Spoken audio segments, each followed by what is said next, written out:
오늘 하나님께서 우리에게 주시는 말씀은 사무엘상 8장 1절에서 22절까지의 말씀입니다. 봉독은 1절에서 9절, 19절에서 22절까지만 하도록 하겠습니다. 사무엘은 늙자 자기의 아들들을 이스라엘의 사사로 세웠다. 맏아들의 이름은 요엘이요 둘째 아들의 이름은 아비아다. 그들은 브엘세바에서 사사로 일하였다. 그러나 그 아들들은 아버지의 길을 따라 살지 않고 돈벌이에만 정신이 팔려 뇌물을 받고서 치우치게 재판을 하였다. 그래서 이스라엘의 모든 장로가 모여서 라마로 사무엘을 찾아갔다. 그들이 사무엘에게 말하였다. 보십시오. 어른께서는 늙으셨고 아드님들은 어른께서 걸어오신 그 길을 따라 살지 않습니다. 그러므로 이제 모든 이방 나라들처럼 우리에게 왕을 세워주셔서 왕이 우리를 다스리게 하여 주십시오. 그러나 사무엘은 왕을 세워 다스리게 해달라는 장로들의 말에 마음이 상하여 주님께 기도를 드렸더니 주님께서 사무엘에게 말씀하셨다. 백성이 너에게 한 말을 다 들어주어라. 그들이 너를 버린 것이 아니라 나를 버려서 자기들의 왕이 되지 못하게 한 것이다.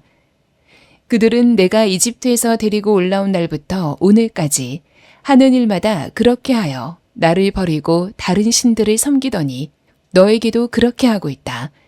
그러니 너는 이제 그들의 말을 들어주되 엄히 경고하여 그들을 다스릴 왕의 권한이 어떠한 것인지를 알려주어라. 이렇게 일러주어도 백성은 사무엘의 말을 듣지 않고 말하였다. 그렇지 않습니다. 우리에게도 왕이 있어야 되겠습니다. 우리도 모든 이방 나라들처럼 우리의 왕이 우리를 다스리며 그 왕이 우리를 이끌고 나가서 전쟁에서 싸워야 할 것입니다. 사무엘이 백성의 모든 말을 듣고 나서 주님께서 들으시도록 다 아뢰니 주님께서 사무엘에게 말씀하셨다. 너는 그들의 말을 받아들여서 그들에게 왕을 세워주어라. 그래서 사무엘은 이스라엘 사람들에게 각자 자기 성읍으로 돌아가라고 일렀다.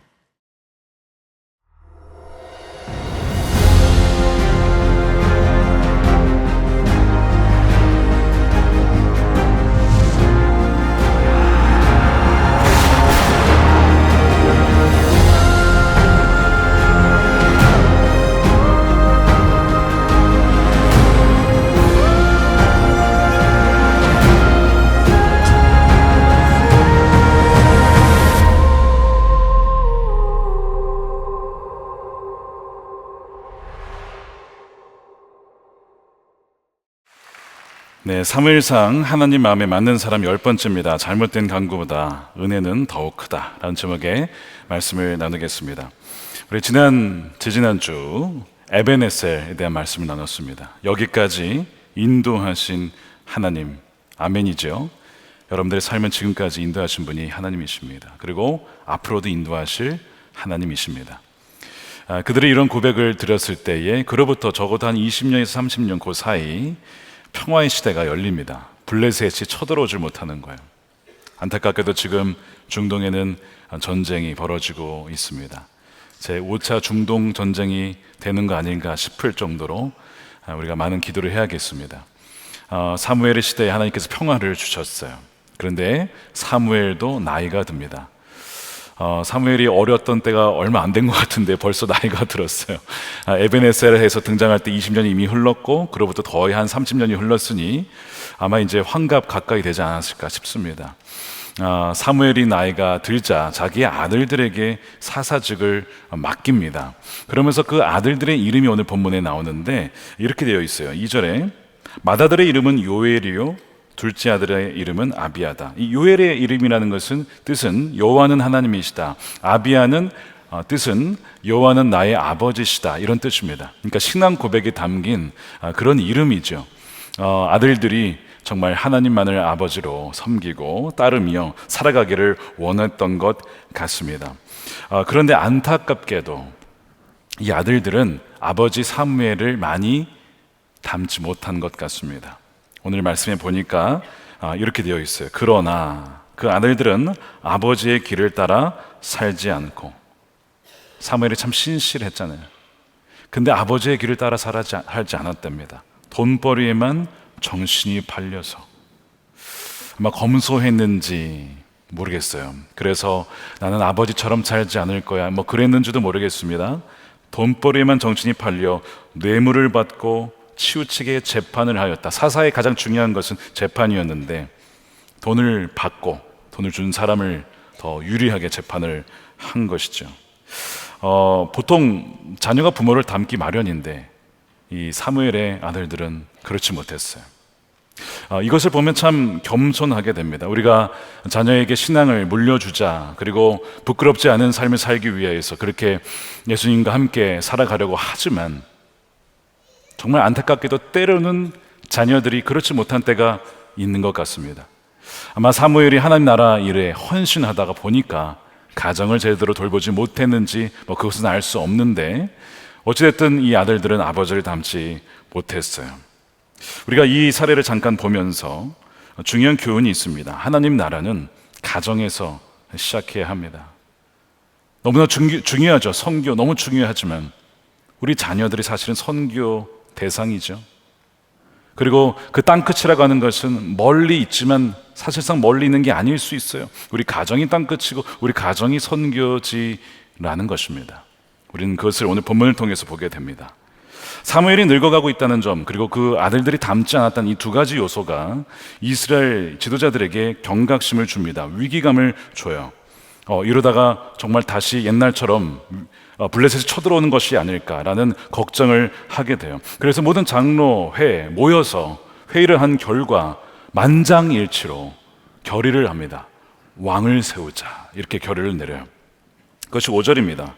어른께서 늙으셨고 아드님들은 어른께서 걸어오신 길을 따라 살지 않습니다. 그러므로 이제 모든 이방 나라처럼 우리에게 왕을 세워주셔서 왕이 우리를 다스리게 해주십시오. 왕을 요청합니다.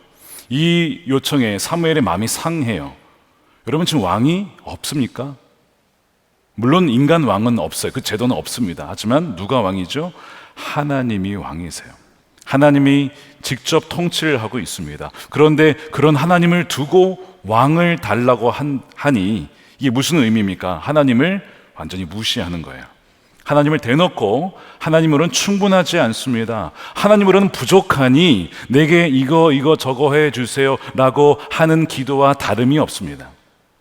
여러분, 우리의 기도가 간구가 많이 있죠. 하나님 이거 해주세요, 저거 해주세요. 하나님을 의지하기 때문에 기도를 합니다. 그런데 그 기도가 하나님으로 충분하지 않기 때문에 하는 기도라면 바로 이들의 기도와 동일한 기도가 되는 거예요. 이들의 기도는 보이지 않는 하나님을 거부하고 보이는 인간 왕을 달라라고 하는 그런 요청이었습니다. 그러나 사실 왕을 달라고 하는 것은 이 말씀에 완전히 위배된 것은 아니었습니다. 왠지 아십니까? 하나님께서 아브라함에게 주셨던 많은 약속들이 있어요. 그 중에 하나가 무엇이냐면 너의 후손들을 통해서 왕들이 나올 거야 라고 하는 약속이 있었기 때문에 그래요. 창세기 17장 6절입니다. 내가 너로 심히 번성하게 하리니. 아브라함을 통해서 얼마나 많은 사람들과 민족이 나왔습니까? 내가 너에게서 민족들이 나게 하며 왕들이 내게로부터 나올 거야 라고 하는 약속이 이미 있었습니다. 이 말씀을 알았던 사람들은 우리 이스라엘 민족에게도 왕이 있겠다 분명히 알았을 거란 말이죠.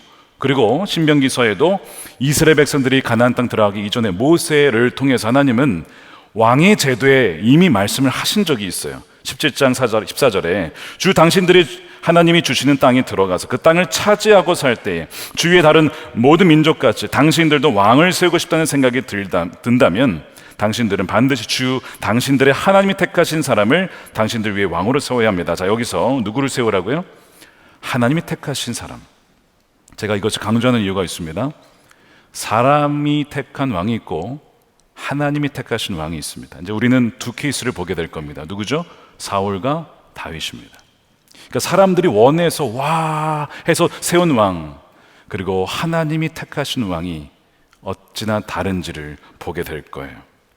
하나님이 이들이 때가 되면 왕을 세워달라고 할 줄 알고 계셨습니다. 그러니까 인간 왕을 구하는 것 자체는 문제는 아니었어요. 다만 어떤 동기로 구하는가, 그 동기가 가장 중요한 겁니다.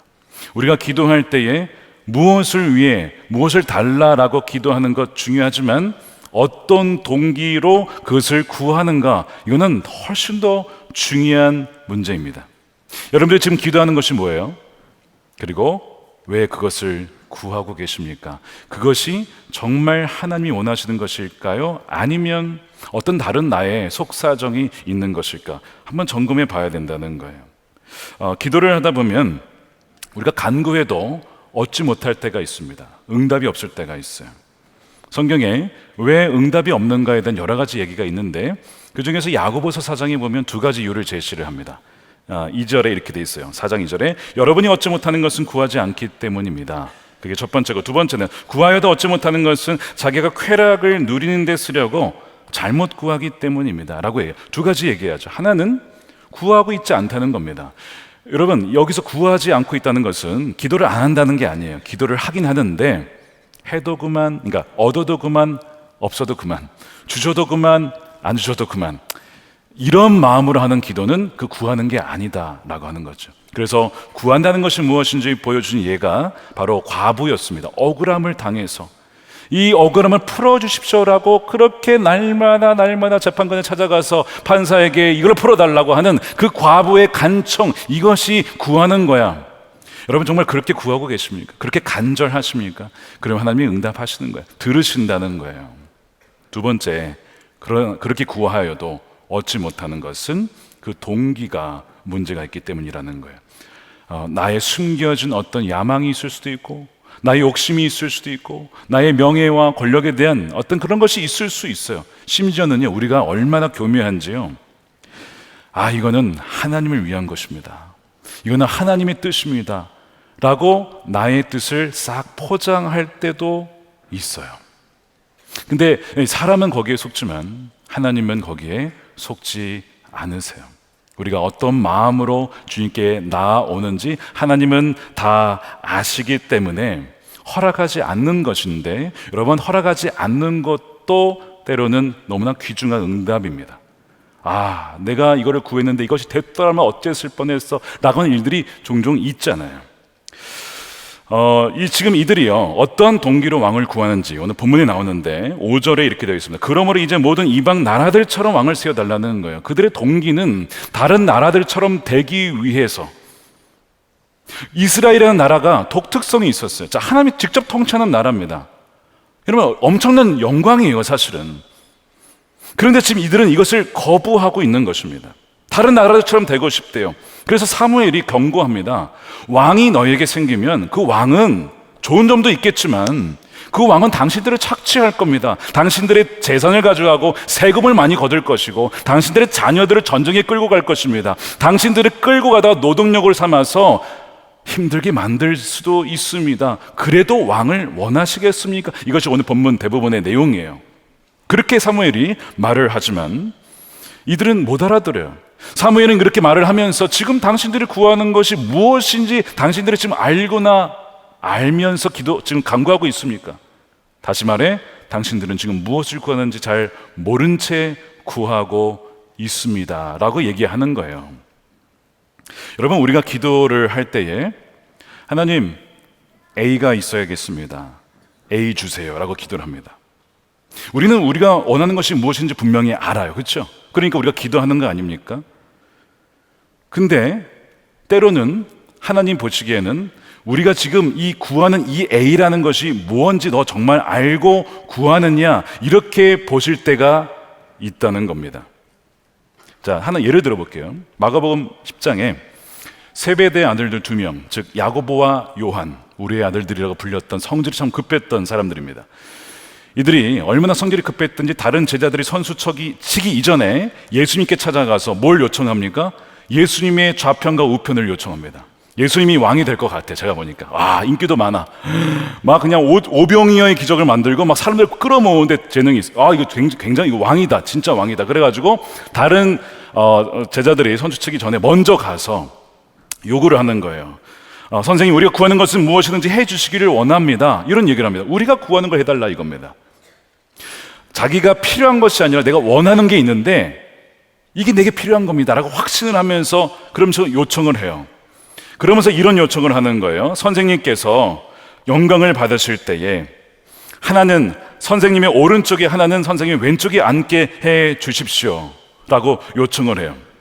왕위에 즉위할 때 우리를 기억해 달라 이거야. 우리가 지금 열심히 선거운동 했으니까 우리를 기억해 주시고, 당신께서 대통령이 되시면 한 명은 국무총리에, 한 명은 비서실장에 좀 앉혀주시면 제가 확실하게 목숨 바쳐 일하겠습니다. 거의 뭐 이 수준으로 성질이 급하다고 했잖아요. 그렇게 요청을 미리 하고 있는 건데, 어느 본문에 보면 이들의 어머니까지 와가지고 요청을 합니다. 아마 둘 다 있었던 사건이 아닐까 싶어요. 어머니까지 치맛바람을 날리시면서 우리 아들들을 잘 기억해, 좀 잘 챙겨달라 이거, 이렇게 요청을 해요. 이들이 지금 구하는 것이 뭐라고 했죠? 예수님의 좌편과 우편에라고 하는 어떤 자리였어요. 포지션이었어요. 이들은 우리가 원하는 것이 무엇인지 알고 있습니다. 이걸 주십시오. 근데 예수님이 뭐라고 하시죠? 기억나세요? 예수님 이렇게 얘기하십니다. 너희는 너희가 구하는 것이 무엇인지를 모르고 있다. 마가복음 10장 38절에 모르고 있다는 거예요. 구하는 것이 무엇인지 지금 모르고 너희는 구하고 있어. 내가 마시는 잔을 너희가 마실 수 있니? 내가 받는 세례를 너희가 받을 수 있느냐? 여러분, 이 잔은요, 이들이 생각하기에 뭐라고 생각했냐면 축배.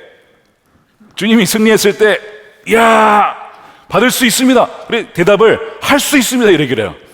나 그런 거 잘합니다. 위하여. 물론 그렇게 하시지 않았겠지만 할 수 있다라고 대답을 해요. 근데 주님의 그 잔은 축배가 아니고 죽음의 잔이었습니다. 세례는 물 세례가 아니고요, 순교의 피의 세례였습니다. 너 그거 정말 뭔지 알고 구하는 거야? 너 정말 이거 마실 수 있어? 주님도요, 이 잔을 내게서 지나가게 해달라고 했어요, 처음에는. 근데 이 잔을 너가 마실 수 있겠다고. 이들은 네, 마실 수 있습니다. 뭔지도 모르고 네라고 대답을 합니다.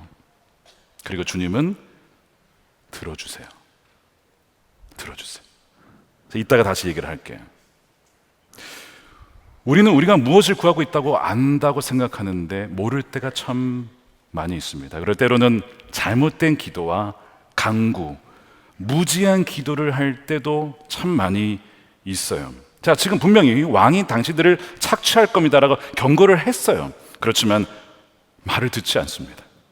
사무엘상 8장 19절에 이렇게 일러줘도, 참 말 안 듣는 것이 우리를 닮았어요. 그렇죠? 말 안 들어요. 정말 말 안 들어요. 그렇죠? 자, 옆 사람 보겠습니다. 참 말을 안 듣죠? 자, 인사하겠습니다. 이렇게 일러줘도 말을 참 안 듣습니다. 우리가 그런 민족이에요. 사무엘의 말을 듣지 않고 말하였다. 그렇지 않습니다. 우리에게도 왕이 있어야 되겠습니다. 우리도 이방 나라들처럼 우리의 왕이 우리를 다스리며 우리를 이끌고 가서 전쟁에서 싸워야 할 것입니다. 뭐가 반복됩니까? 여기에서 우리는 굉장히 자기 중심적인 사람들입니다.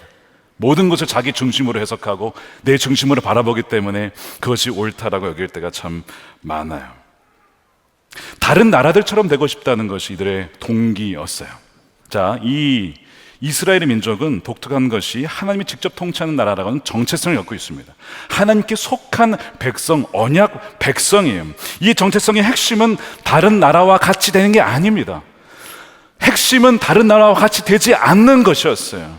왜죠? 하나님은 다른 신들과 같지 않았기 때문에 너희도 다른 백성과 그런 삶을 똑같이 살아서는 안 돼라고 하는 거룩한 백성이라고 했습니다. 거룩은 어떤 특별한 일을 위해서 하나님께서 따로 떼어놓는 것. 만약 이 마이크가 오직 예배를 위해서 쓰인다면 이것은 거룩한 마이크입니다. 이게 거룩의 개념이에요. 그 백성들은 그렇게 하나님께서 따로 떼어놓은 것. 우리도 마찬가지 아닙니까? 거룩한 백성이라는 것은 내가 뭐 완벽하다가 아니라 하나님만을 사랑하고 섬기는 백성이라는 뜻이잖아요. 이들에게 소명이 이중 소명이 있습니다. 뭐냐면 하나는 하나님만을 사랑하고 섬기는 소명, 두 번째는 세상 안에 살지만 세상과 구별되어 살아가라는 소명. 이 이중 소명이 그들에게 주어져 있습니다. 그런데 이들은 지금 그거를 거부하겠다는 거예요. 다른 나라들처럼 저도 살고 싶습니다. 다른 나라들처럼 되고 싶다고 요청을 하고 있는 거예요. 분명히 성경은 출애굽기 23장 24절에 이렇게 되어 있어요. 너는 그들의 심을 경배하지 말며 섬기지 말며 그들의 행위를 본받지 말아라. 그리고 로마서 12장 2절의 유명한 말씀이죠. 함께 읽겠습니다.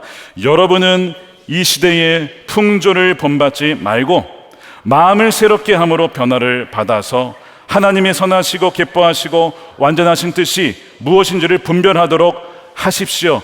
필리스라고 하는 번역 성경에는 세상이 어떤 프레임을 가지고 당신을 그 안에 넣으려고 할 때 그것을 거부하십시오. 그 패턴 안에 넣으려고 할 때 거부하십시오 라고 말씀을 번역했습니다. 이것이 우리의 소명이에요. 이것이 부르심입니다. 하나님의 도우심으로 그렇게 살아갈 수 있게 되기를 축복합니다. 우리 힘으로는 불가능하지만 하나님이 도우시면 한다는 거예요. 그런데 이들이 그것을 거부하고 있어요. 그랬더니 하나님께서 아시죠? 지금 이들이 나를 거부하는 거다. 그러면서 사무엘상 8장 7절에 그들이 너를 버린 게 아니다, 사무엘아. 나를 버린 거야. 자기들의 왕이 되지 못하게 한 거야.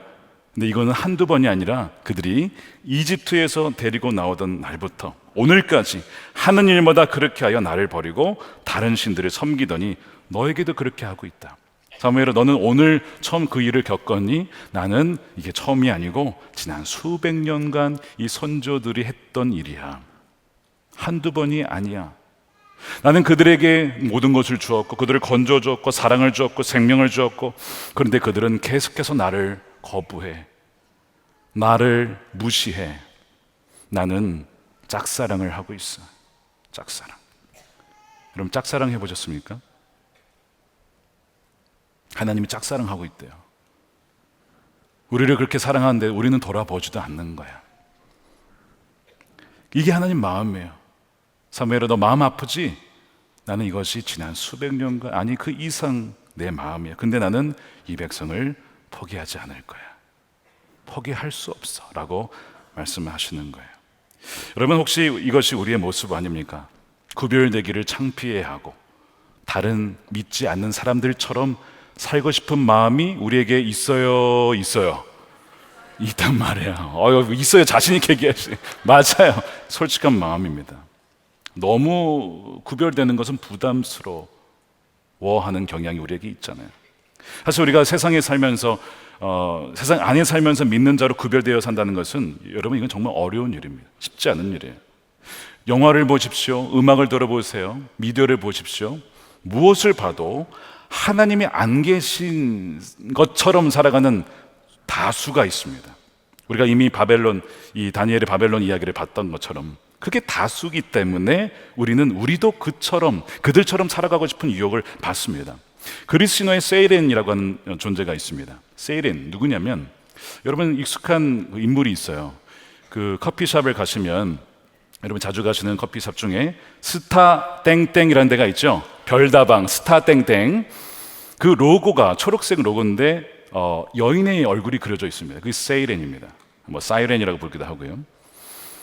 그리스 신화에 나오는 인물인데 그 항해를 할 때에 선원들을 유혹해서 끌어들이는, 그래서 이 스타벅스를 창업했던 사람은 사이렌이 유혹했던 것처럼 사람들을 커피로 유혹해서 사람들을 성공한 거죠. 예. 그렇게 하고자 그 로고를 만든 거예요. 어쨌든 사이렌은 사람들을 이렇게 유혹합니다. 유혹해서 바다에서 결국 죽게 만들어요. 오디세우스가 고향으로 돌아가다가 그 세이렌이 섬을 지나가게 됩니다. 근데 가기 전에 그 세이렌에 대한 이야기를 들어요. 그걸 들으면 당신 죽을 수 있습니다. 그래서 선원들에게 다 밀랍으로 귀를 다 막게 해서 듣지 못하게 하십시오 라고 얘기를 해요. 그 조언을 듣는데 자기는 너무 궁금한 거예요. 그 소리가. 세이렌이 목소리가 굉장히 예쁘고 노래를 잘 불렀어요. 그리고 그 메시지를 들으면 다 빼앗깁니다, 영혼을. 그래서 듣고 싶어서 귀는 열고 몸만 그 배에 묶은 채 그 섬을 지나가요. 세이렌의 목소리를 듣습니다. 너무나 매혹적이에요. 여러분, 인어공주가 그 세이렌에서 나온 거 아시죠? 인어공주. 너무 매력적이에요. 그래서 내용이 뭐냐면, 당신의 미래가 이렇게 될 거야. 그리고 나의 노래를 듣다 보면 당신 지혜로운 자가 될 것이고 세상에서 더 위대한 사람이 될 것입니다. 나의 노래를 들어보십시오. 제가 따라하기는 좀 어려운데 이렇게 사람들을 미혹하니까 선원들이요, 예쁘죠, 목소리 너무 좋죠, 노래 홀리다가 죽는 거예요. 근데 감사하게도 이 오디세우스는 이미 몸을 묶었어요.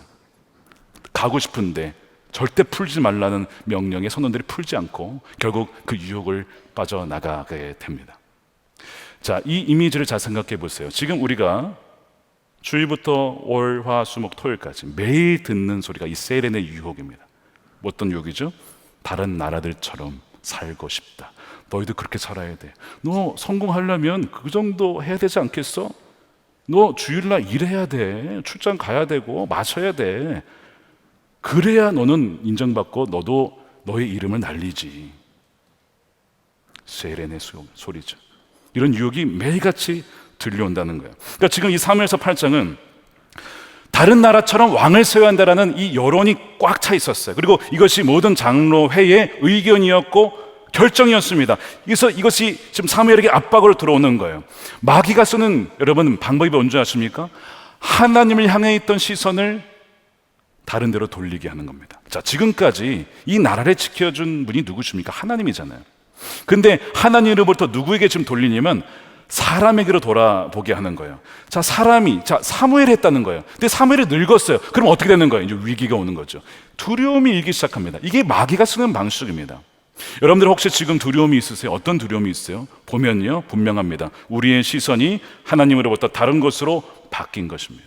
다른 것을 바라보게 되었고 다른 것을 의지하게 되었기 때문에 우리 안에 두려움이 들게 되는 거예요. 한 가지 성경에 나오는 이야기를 한번 들어볼게요. 마태복음 14장에 풍랑 중에 무리를 걷던 베드로가 나옵니다. 그러면 풍랑을 예수님께서 잠잠케 하실 수 있어요. 우리 인생에. 믿으십니까? 예수께서 명하시면 풍랑이 잠잠하라면 잠잠하게 됩니다. 근데 때로는 주님은 풍랑 그냥 두실 때가 있어요. 그러면서 그 풍랑 중에 예수님이 나타나십니다. 아니, 풍랑을 좀 잠잠케 하시지 왜 그냥 나타나실까? 그 풍랑 중에도 너가 나와 함께 한다면 아무것도 아니라는 것을 알게 하시려고 보트에서 나오게 하시죠. 무리를 걸으라는 거예요. 말도 안 되는 얘기를 하시죠. 근데 베드로가 예수님을 바라보니까요, 믿음이 생긴 거예요. 그래서 보트에서 나와서 무리를 걷습니다. 주님을 바라보다가 쭉 잘 가다가 거센 바람이 보니까 풍랑을 보게 돼. 시선이 주님으로부터 다른 데로 흔들립니다. 그러면서 그 거센 바람을 보면서 성경에 보니까 두려움이 일었고 무서움이 일어서 그가 풍랑에 빠지게 됩니다. 정확한 이야기예요. 마귀는요, 우리를 하여금 계속해서 말씀과 기도와 주를 바라보게 하는 그 모든 환경 속에서 벗어나도록 만든다는 거예요. 자, 아까 오디세우스의 지혜를 보십시오. 나를 오직 주님만 바라볼 수밖에 없는 환경 속으로 넣는 것이 여러분 지혜입니다. 우리 자신을 믿지 마세요. 우리가 우리 힘으로 유혹 이길 수 있는 줄 아십니까? 못 이깁니다. 그러므로 우리 자신을 예수님을 바라볼 수밖에 없는 환경 속에 집어넣어야만 그 가운데 끊임없이 말씀을 통해 기도를 통해 예수동행 일기를 쓰면서 주님을 바라보는 그 훈련을 통해서 주님을 주목할 때에만 풍랑과 같은 세상 속에서 이겨나갈 수가 있는 거예요. 그것을 말씀하고 있는 것입니다. 오늘 이 말씀을 들으면서 우리의 두려움이 주님으로부터 향했던 시선이 바뀌었기 때문이구나. 그리고 우리가 기도했던 것이 사실 우리의 야망과 욕망을 위한 것이었음을 깨닫게 돼요. 그러면서 우리의 기도의 동기를 바꿔야 됩니다. 지금까지 나의 것만 구했던 이기적인 기도에서 이제는 그 탐욕을 이기는 기도로 내려놓는 기도, 오직 바라기만 했던 기도에서 이제는 예수님을 바라보는 기도로 언제 어디서나 운전을 하든지 일을 하든지 누구와 있든지 예수님을 바라보는, 우리가 꼭 이렇게 막 어디에 가가지고 눈을 감고 기도해만 기도가 아니라 눈을 뜨고도 기도할 수 있어요. 걸으면서도 기도할 수 있어요. 심지어 대화하면서도 기도할 수 있어요. 그 사람을 보면서 대화를 하지만 내 영혼은 기도할 수 있습니다. 항상 주님을 주목하고 나와 그 사람이 둘이 만나지만 둘이 만나는 게 아니고 주님이 계시기 때문에 주님을 통하여 그 사람을 바라보고 주님을 통하여서 그 사람의 마음을 알게 하는 것, 언제든지 우리는 주님을 바라볼 수가 있단 말이에요. 그러면 우리가 어느 형편이 있든지 우리가 두려워할 이유가 뭐가 있겠습니까? 이 은혜의 눈이 열리시게 되기를 축복합니다. 비록 우리는 연약하지만 하나님의 은혜는요, 우리의 무지하고 잘못된 기도를 뛰어넘고 커버하고도 남을 정도로 주의 은혜는 풍성합니다. 자, 왕을 세워달라고 하는 잘못된 기도를 지금 하고 있잖아요. 그런데 놀랍게도 하나님은 허락하십니다. 9절 보세요. 이제 그들의 말을 들어주라는 거예요. 왜 하나님이 이들의 말을 들어줄까요? 첫 번째, 우리의 연약함을 잘 알아요. 보이지 아니하는 하나님 자꾸 우리가 잊어버리니까 그래도 보이는 어떤 왕을 통해서라도 나를 바라봐라, 허락을 해주는 거예요.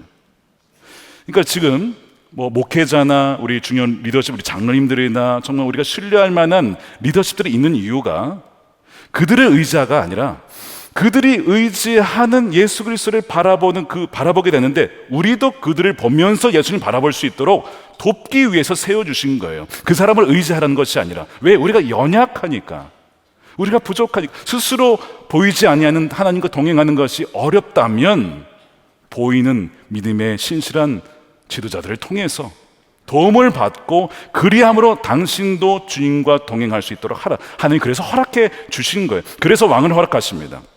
두 번째는요, 잘못된 선택을 기도를 할 때에도 가만두시는 것은 잘못된 선택에 대한 결과로 인해서 시행착오를 겪습니다. 아, 내가 잘못 기도했다.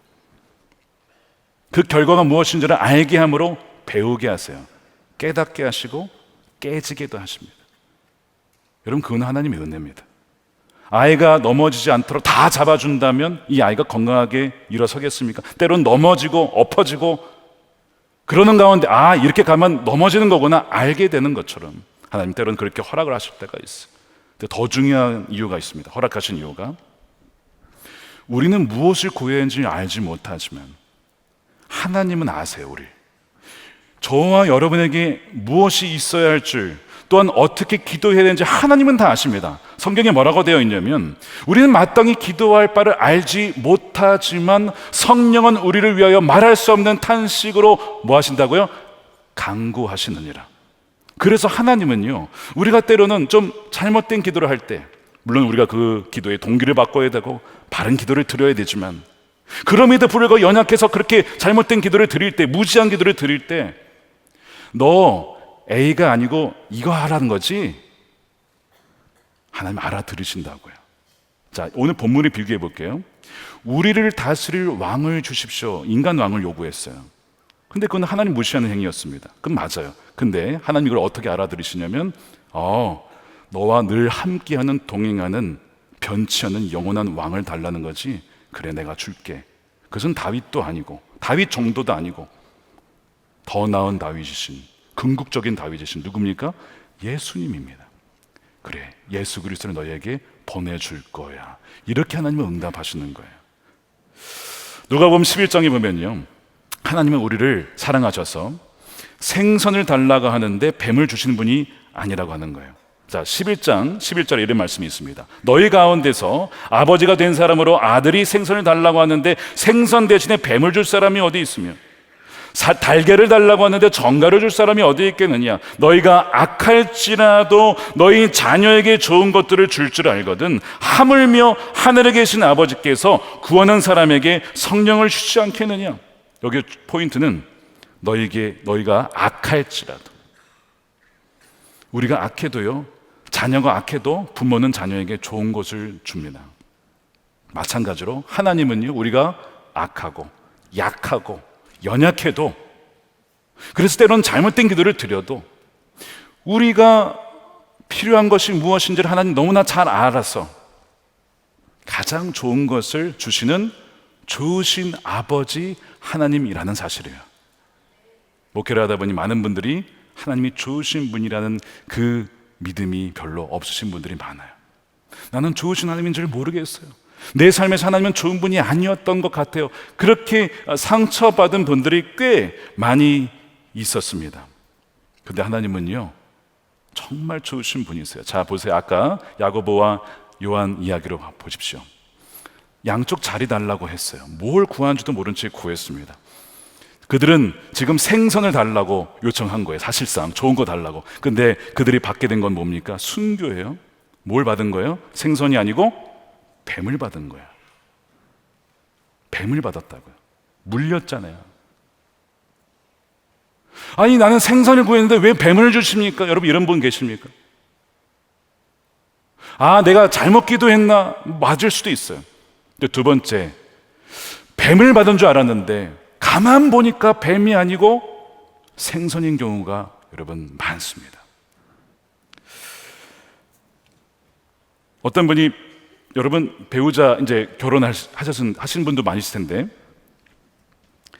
여러분의 배우자 생선 맞으십니까? 죄송합니다. 생선이라 그래서. 생선인 줄 알고 결혼했는데 뱀인 분 없으십니까?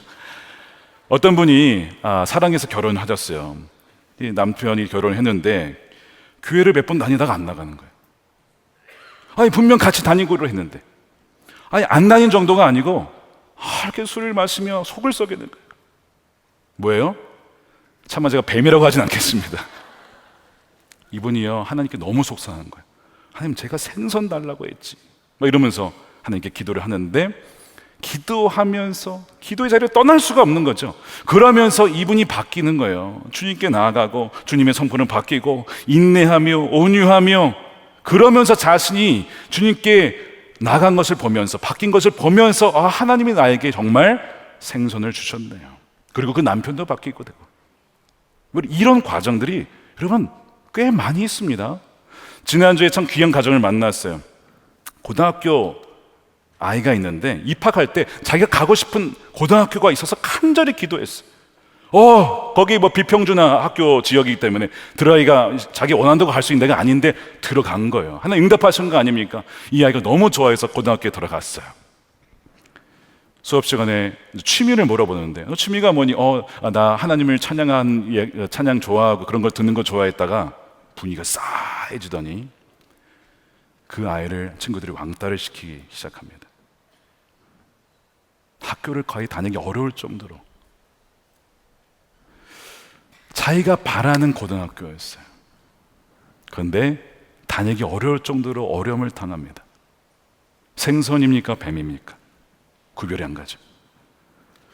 근데 그 시기에 부모님도 좀 어려운 일을 같이 경험했어요. 그러면서 이 가정이 뭐 하는지 아십니까? 가정 예배를 드리기 시작한 거예요. 말씀 함께 가이드가 있잖아요. 말씀 함께를 드리면서, 가정 예배를 드리면서 사도행전 말씀도 읽고 요한복음 말씀도 읽으면서 뭘 깨달았냐면, 하나님이 우리에게 가장 좋은 것을 주셨구나. 왜요? 이 고난이 아니었다라면 우리가 주님께 나아갔을 것이며 우리가 예배를 했을까? 아니라는 것입니다. 이것 때문에 주님께 나아가게 되는 것, 하나님이 이 상황을 주신 게 처음엔 뱀인 줄 알았는데 생선을 주신 게 맞구나, 그 고백을 하는 거예요. 그 아이가 사실은 많은 유혹을 받았겠죠. 나도 그냥 신앙 포기하고 그냥 믿는 자 드러내지 않았으면 편하게 살았을 텐데, 다른 아이들처럼 살았을 텐데, 그런 유혹 왜 없었겠습니까? 근데 그 아이가 그런 고백을 해요. 목사님, 이 일로 인해서 저는 더 주님을 의지하게 되었어요. 제가 듣고도 이게 고등학교 아이의 고백이라고 싶을 정도로, 여러분, 이런 아이들이 곳곳에 있어요. 이스라엘 백성들이 생선을 구한 줄 알았는데 아니었어요. 사람 사울을 통해서 어려움을 당하고 나중에 다윗을 통해서 영광스러운 시대를 맞이하면서 하나님 우리에게 가장 좋은 것을 주셨구나, 엉뚱한 것을 간구했지만 하나님 가장 좋은 것을 주셨구나 라고 하는 것을 알게 되죠. 더더군다나 나중에는 왕 중의 왕이신 예수님을 그들이 만나게 되잖아요. 사무엘하 7장 16절에 너의 집과 내 나라가 영원히 여갈 것이며 너의 왕위가 영원히 튼튼하게 될 것이다. 미가서 5장 2절에도 보십시오. 너 베들레헴 에브라다야, 너는 유다의 여러 족속 가운데 가장 작은 족속이죠. 왜 우리는 작은 족속입니까? 아니야, 이스라엘을 다스릴 자가 너에게서 내게로 올 거야. 그의 기원은 아득한 옛날 태초에까지 바로 예수님이 오실 것에 대한 예언의 말씀이고, 하나님께서는 이 백성을 다스릴 영원한 왕 예수 그리스도를 세우신다는 것입니다. 그리고 그분이 지금 누구와 함께 있습니까? 여러분들과 함께 있습니다. 여러분, 뭐가 두려우세요? 뭐가 그렇게 걱정이 되십니까? 이 왕은 사람들의 왕과 달라서, 사람 왕은 사람들을 착취하고 빼앗아가고 그럴 수 있는데, 이 왕은요 그런 왕이 아니에요. 모든 것을 내어주는 왕입니다. 자신의 피를 쏟아서, 자신의 생명을 쏟아서 대속물로 주고자 인자는 완도라, 모든 것을 내어주시는 왕이라는 것입니다. 사랑하는 여러분, 우리가 때로는 무지하게 잘못된 기도를 드릴 때가 있어요. 우리의 동기를 점검해야 됩니다. 내가 어떤 동기로 기도를 하고 있지? 내가 이 구하고 있는 것이 무엇이지? 정말 순수하게 하나님 뜻을 구하는 것인가 아닌가를 여러분 점검해 보십시오. 두 번째, 그럼에도 불구하고 우리는 무지하고 연약해서 정말 무엇을 구해야 되는지 우리는 잘 몰라요. 근데 여러분 기억하십시오. 우리의 어떠함보다 하나님의 은혜는 훨씬 더 크시다는 거예요. 우리는 뱀을 구할 때가 참 많아요. 생선이라고 생각하고 뱀을 구하지만 주님께서는 뱀을 주신 것이 아니라 생선을 주심으로 우리에게 무엇이 있어야 할 줄을 잘 알기 때문에 때에 따라서 그 시기마다 장소마다 우리 인생의 과정마다 가장 좋은 것으로 베풀어 주시는 하나님이신 줄로 믿으시기를 축복합니다. 우리 함께 기도하겠습니다. 예수 그리스도 십자가 안에 모든 저주가 축복으로 바뀌었습니다. 예수 그리스도 십자가 안에 죽음이 생명으로 바뀌었습니다. 예수 그리스도 십자가 안에 뱀조차도 생선으로 바뀌고, 우리의 잘못된 간구조차도 성령께서는 바꾸셔서 우리가 마땅히 간구해야 될 것이 무엇인지를 간구하십니다. 여러분, 이것이 얼마나 은혜인지 몰라요. 사랑하는 여러분, 이 시간 기도할 때에 주님, 우리가 잘못된 동기로 기도했던 것을 이 시간 회개하면서, 그러나 우리의 무지한 기도에도 불구하고 무지하게 엄청나게 큰 하나님의 은혜, 그 은혜에 감사를 드립니다. 주여, 우리를 가장 선한 길로 인도하여 주시옵소서. 함께 통성으로 기도하겠습니다. 아버지 하나님, 감사합니다. 주님, 우리의 연약함에도 불구하고 하나님, 우리의 생각을 뛰어넘어 역사하시는 하나님을 찬양합니다. 아버지 하나님, 모든 영광을 주님께 올려드립니다. 우리의 생각과 이성을 뛰어넘어 역사하시는 아버지 하나님, 우리의 잘못된 기도에 아버지, 우리가 받고 진정 주님이 원하신 기도를 하기를 원합니다. 또한 그럼에도 불구하고 우리가 무지하여 하나님 마땅히 기도할 걸 알지 못하며 엉뚱한 것을 기도할 때 하나님께서는 우리에게 있어야 할 길이 무엇인지 잘 아셔서 바꾸시고 세우시는 하나님의 놀라운 은혜를 베풀어 주시옵소서. 할렐루야. 아버지 주님 찬양합니다. 아버지 의지합니다. 주님을 바라봅니다. 하나님, 사랑하는 모든 성도들 가운데 그 믿음 가운데 살아갈 수 있도록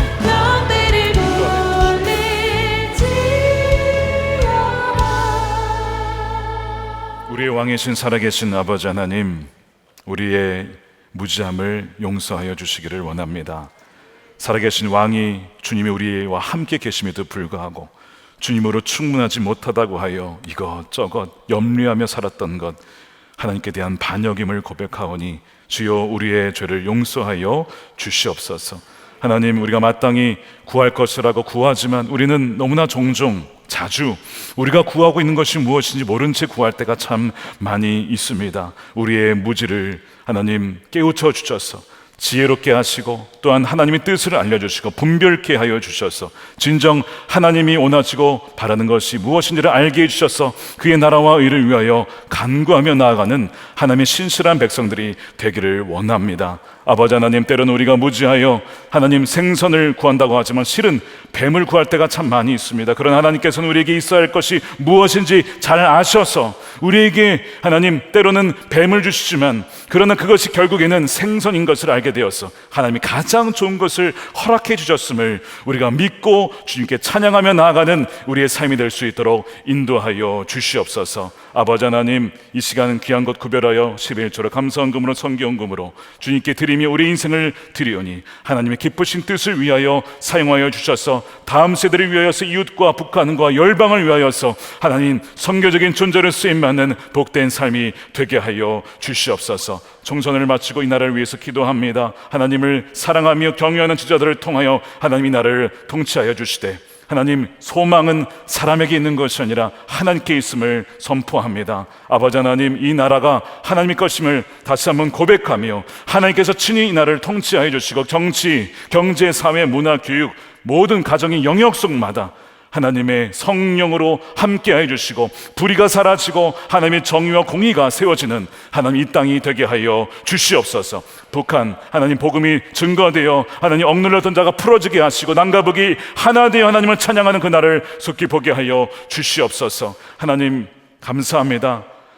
당신을 향한 하나님의 러브레터를 통하여서 잃어버렸던 영혼들을 돌아오게 하심에 감사를 드리며, 그러나 여전히 열매를 보지 못한 그래야 낙심 가운데 있는 자가 있습니까? 주여 낙심치 않게 하여 주시고, 하나님 때가 이르면 하나님 거두리라 하신 그 약속의 말씀이 저들에게 일어날 수 있도록 인내하며 기다리며 주 안에 소망을 품고 나아갈 수 있도록 역사하여 주시옵소서. 지금도 선교지에서 신실하게 선교사역을 감당하는 우리 선교사님들을 기억하여 주시고 새 힘과 능력을 더해 주시고, 아버지 주님께서 다시 주님 오실 때에 정말 우리 모두가 지혜로운 다섯 처녀와 같이 주 예수 그리스도를 맞이할 수 있는 그런 신실한 믿음의 소유자들이 다 되게 하여 주시옵소서. 감사하며 우리 구주 예수님의 이름으로 기도드립니다.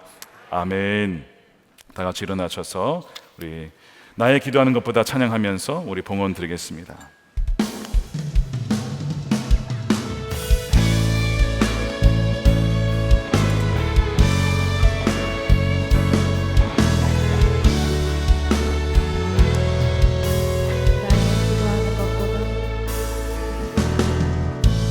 나의 기도하는 것보다 더욱 응답하시라.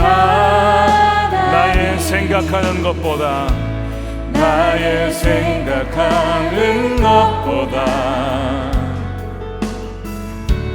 더욱 이루시는 하나님, 우리 가운데 역사하신 우리 가운데 역사 능력대로 우리들의 능력대로 간구함을 넘치도록 간구함을 넘치도록 능히 하시. 우리 두 손 들고 찬양합니다.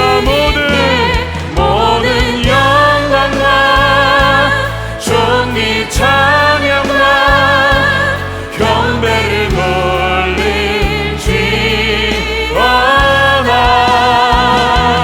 모든 영광과 존귀 찬양과 경배를 돌릴지어다. 우리 가운데 역사하신 우리 가운데 역사하신 능력대로 우리들의 간구함을 넘치도록 능히 하신 주님께 모든 영광과 존귀 찬양과 경배를 돌릴지어다. 아멘. 모든 영광과 존귀 찬양과 경배를 돌릴지어다.